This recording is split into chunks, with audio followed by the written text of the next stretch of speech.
ఇక్కడ భారతీయ జనతా పార్టీ డిఫెన్స్లో పడేటటువంటి అంశం ఒక కీలకమైనటువంటి అంశం.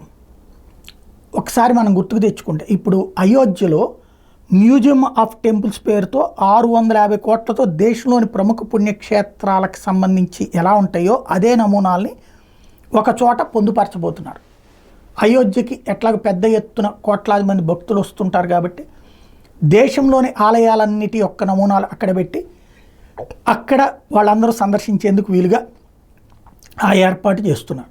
బాగానే ఉంది, మంచి ఆలోచన. కానీ వాస్తవంగా ఇట్లాంటి ఆలోచన మొట్టమొదట చేసింది రామోజీరావు గారు.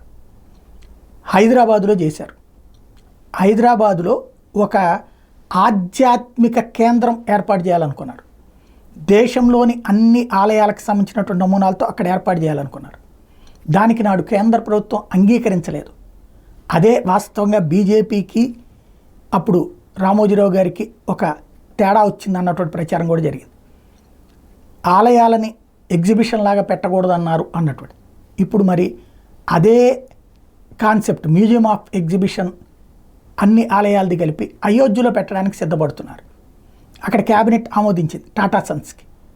ఇప్పుడు ఇది చర్చకు వస్తుంది.